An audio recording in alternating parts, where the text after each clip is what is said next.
पीले दांत वाली बहू। रंजना कभी ब्रश नहीं करती थी। उसे कितनी बार उसके माँ बाप ने डांटा, लेकिन उसका कोई असर उस पर होता ही नहीं था, जिस कारण से उसके दांत पीले पीले हो जाते हैं। शादी के बाद अरे बहू, वैसे तो तुझ में कोई कमी नहीं है, पर तेरे दांत इतने पीले कैसे हैं बेटा? कैसे मतलब? कोई सर्जरी थोड़ी ना कराइए। वो तो क्या नाम, मैं ब्रश नहीं करती थी तो पीले हो गए। अब क्या करूं? आप कहें तो लाल करवा लूं या फिर काले? यार ये क्या है, क्यों माँ से लड़ रही हो? लड़ रही हूँ? अरे मैं लड़ रही हूँ या ये बोल रही है कि दांत पीले हैं, पीले। अरे तपस्या थोड़ी ना की है इन्हें पीले करने के लिए। बकायदा ब्रश नहीं किया है 20 साल तक, तब जाकर। छी, कैसी बात कर रही हो? ये उस वक्त तो पीले नहीं थे जब हम लोग तुम्हें देखने आए थे। अब करवा लिया होगा डेंटिस्ट के पास जाकर। अब देखो कैसे पीले पीले लग रहे हैं। रंजना सास की तरफ गुस्से से देखती है। फिर शुरू हो गई पीले पीले पीले। अरे पीले तो तब भी थे जब मेरे हाथ का रसगुल्ला उड़ा उड़ा कर खा रही थी और बोल रही थी, लड़की नहीं गुणों का खजाना दे रहे भाई साहब आप। खैर, अब वो लोग करते भी तो क्या करते, पीले दांत वाली बहू पल्ले पड़ी थी तो झेलना तो था ही। एक दिन कीर्तन में रंजना गाना गा रही थी। अरे कमला बहन, माँ का द्वार है, यहाँ तो सब शुद्ध होकर आते हैं, फिर अपनी बहू को ब्रश भी नहीं करवाती तुम। दूर से पीले पीले दांत भक्ति में बाधा उत्पन्न कर रहे हैं। अरे कोई 2 साल की बच्ची थोड़ी ना लेकर आई हूँ मैं बहू बनाकर। अच्छी खासी लड़की है, अरे कैसे करवाऊं ब्रश? ये तो उसे खुद करना चाहिए ना। अब माँ बाप तो इसके जैसे तैसे निपटा दिए, ये नहीं सोचा कि सास कैसे संभालेगी। सास बहू को लेकर घर आ जाती है, लेकिन सोच लेती है कि अब इसे लेकर कहीं नहीं जाएगी। अगले रोज बहू कहती है, अरे क्या हो गया, मंदिर नहीं जाना क्या? कीर्तन का वक्त हो रहा है।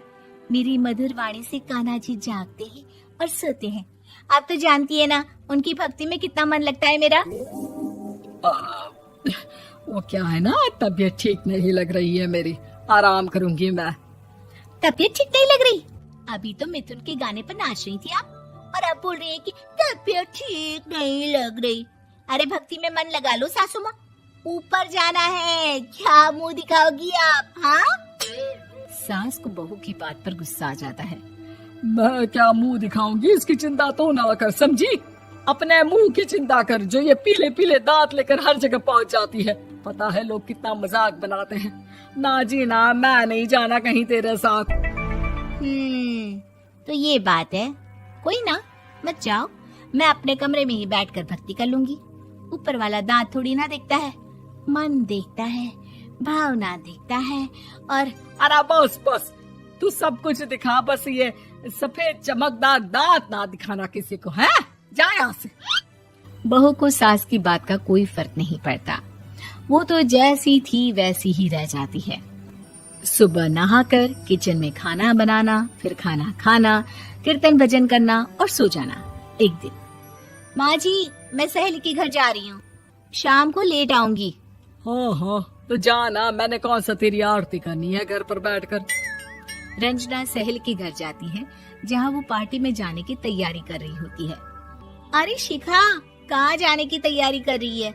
मैं गलत वक्त पर आ गई क्या? अरे नहीं यार, उल्टा सही वक्त पर आई है। मैंने ये साड़ी और ज्वेलरी निकाली है यार, शाम को इनके ऑफिस की एक पार्टी में जाना है। बताना कैसा लग रहा है ये सब? नहीं यार, इस ड्रेस के साथ तो वो वाली ज्वेलरी अच्छी लगेगी। हाँ हाँ सही बोल रही है, मैंने ध्यान ही नहीं दिया। वैसे तो हमेशा से मस्त फैशन सेंस रखती है। तो बड़ा जाती होगी ना पति के साथ पार्टी में। रंजना कुछ नहीं बोलती, बस सोचती है कि यार काश ये बात सही हो जाती, पर मैं क्यों नहीं जाती पार्टी में? क्या इन लोगों की कोई पार्टी होती नहीं होगी? रंजना घर आती है और रात में पति से सवाल करती है, एक बात बताइए, आप मुझे किसी पार्टी में क्यों नहीं ले जाते? क्या आपके यहाँ ऑफिस में पार्टी नहीं होती? पति बेचारा क्या कहता कि दांत पीले हैं तुम्हारे इसलिए।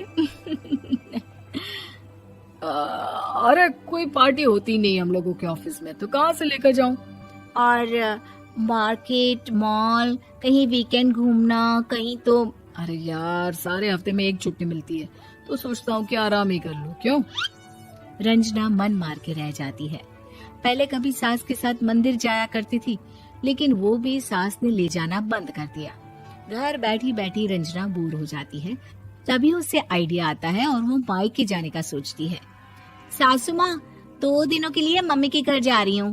अच्छा अच्छा, ठीक है, आराम से जा। और हाँ, माँ से कुछ अच्छी आदत सीख कर आना कि कैसे शरीर के हर भाग की तरह दांतों की सफाई भी जरूरी होती है, समझी? शुरू हो गई ना आप। वो लोग आपकी तरह नहीं है कि छोटी छोटी बात का बतंगड़ बना दे। उन लोगों के लिए मैं मायने रखती हूँ, ना कि मेरे पीले पीले दांत। रंजना माँ को बिना बताए उन लोगों को सरप्राइज देती है, लेकिन जैसे ही वो दरवाजे पर पहुंचती है, अंदर देखती है कि घर वाले कहीं जा रहे होते हैं। अब माँ, काश रंजना दीदी के दांतों वाली प्रॉब्लम नहीं होती, तो वो भी हम लोगों के साथ चलती ना बुआ जी की बेटी की शादी में। हाँ बेटा, लेकिन अब उसे कौन समझाए कि उसको उसके पीले दांत नहीं दिखते, लेकिन उसके आसपास के लोगों को कितना एम्बैरेसिंग फील कराते हैं। मुझे तो कितनी बार उसके स्कूल की टीचर ने शिकायत की कि उसके साथ कोई लड़की बैठना भी नहीं चाहती, और ना ही कॉलेज में कोई उससे बात करना चाहता था। लेकिन पता नहीं क्यों उसे ये बात समझ में ही नहीं आती। कोई कमी नहीं है उस लड़की में, बस यही कि दांत पीले हैं। वो तो भला हो जीजा जी और उनकी माँ का, जो दीदी को जैसी है वैसे ही रखा हुआ है। रंजना को अपने घर वालों की बात सुनकर बहुत दुख होता है। वो सोचती है कि वो क्या करे, लेकिन फिर वो सीधा डेंटिस्ट के पास जाती है, अपने दांत चमकाती है और कसम खाती है कि वो रोज ब्रश करेगी। अरे क्या हो गया? तुम तो 2 दिनों के लिए गई थी ना, पर कोई ना, अच्छा है, चलो आ गई तो। रंजना सास के सामने आकर खड़ी हो जाती है और पूरी स्माइल करती है, उसके चमकदार दांतों को दिखाती हुई। हैं? चले मंदिर। माँ, मुझे माफ कर दीजिए, मैंने आप लोगों को बहुत एम्बैरेसिंग फील करवाया।